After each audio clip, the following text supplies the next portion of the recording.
Hello, this is John from caveofprogramming.com, and in this tutorial we're just going to take a bit more of a look at view groups, and we're going to look at nesting view groups to create a slightly more complex structure for our views. So at the moment I've got this application, and if I touch the right points on this image it will let me through to the next screen here, and I can see the notes that I've saved.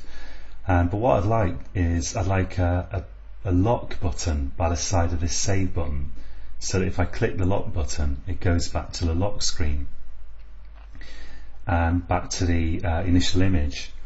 And to do that I can nest one view group within another. So if I go back to the activity main.xml, which is that's what's laying out this screen. At the moment we've got a linear layout here and one button within it, and I can actually, this linear layout is a view group, and I can actually have another view group within this linear layout to enable me to lay out two buttons side by side. And to have nested view groups is not efficient, so it's better not to nest view groups if you can. But this is kind of a simple way of doing of laying things out that you can always rely on, because linear layout was, I think it was way back in the first version of Android or something.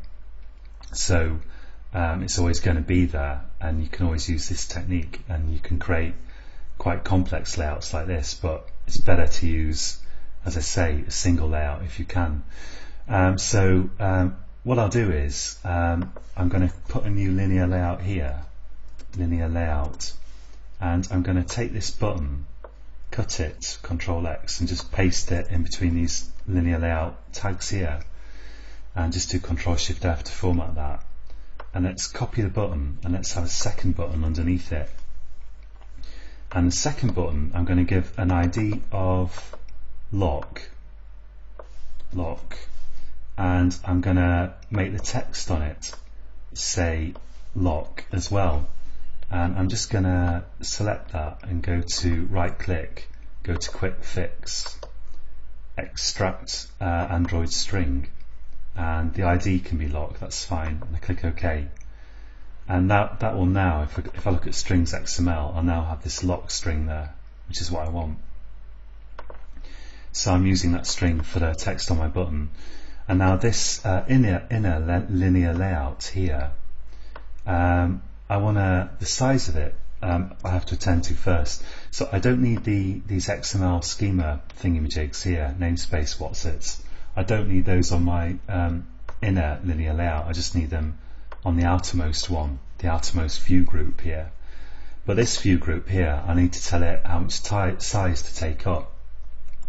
And I'm going to say layout width equals match parent, so take up all horizontal width possible.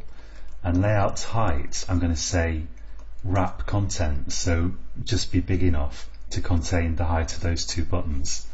And then the orientation, I'm going to say horizontal. I'll just do Control Shift F again to format that. So now it's going to lay out the two buttons, the two views within it, next to each other horizontally. Now the buttons themselves, the layout height is good. I want the buttons to be just high enough to wrap their contents, which is the text that they display. But the layout width is no good. If each one matches the parent width, each one would take up the whole width of the linear layout, and we would only see one button because the other would get hidden behind it. So I'm going to set the layout width here actually to 0 dp, 0 divide independent pixels. And the reason for that is I'm going to tell it, when you look at the layout width here, don't actually bother calculating anything, just make it 0 pixels wide and forget about it. So that's kind of an efficiency thing. And the real thing that's going to actually size the buttons is going to be a weight. So within the linear layout here I can use a weight. And remember, this is a horizontal linear layout, so the weight that I specify here will determine how the horizontal width is parceled out between the buttons. So I'm going to say here weight, layout underscore weight, and I'm going to give each one the same weight. And the weight is not an absolute value, it's just the weight of the two buttons is relative to each other. So if I give this one a weight of 10 and this one a weight of 30, this one's going to take up 3 times as much space as this one, and so this will be 1/4 of the space actually, and this 3/4. But if I give them the same weights, then they're each going to take up half the space horizontally. Did I say vertically? Well, I mean horizontally anyway. So we're dealing with horizontal space here, because this is a horizontal linear layout that encloses them. Here I'm just going to say, I could make it like 0.5, but let's make it 50, because then we can imagine that that's a percentage, although as I say, it's not absolute, it's just the relative values that matter. And I'll paste that in there as well. So each one takes up half the horizontal space. And now if I run this, hopefully we're going to see 2 buttons down here. And I'm going to, after I've recorded this tutorial, I'm going to make the lock button here actually work. And to do that, I'm going to use stuff that I've already showed you how to do, so I won't bore you with it further, and I'll leave it as an exercise to you if it interests you. But all I'm going to do is add a listener to the lock button, and I'm going to make that listener create an intent and pass that to start activity, so that it starts the image kind of lock screen activity. It starts my other activity. So it's pretty simple. And here's my application, and I click the saved points,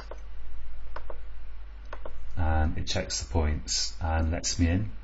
And here's my lock button, which doesn't do anything at the moment, but it will shortly. So that's it for this tutorial, and until next time, happy coding.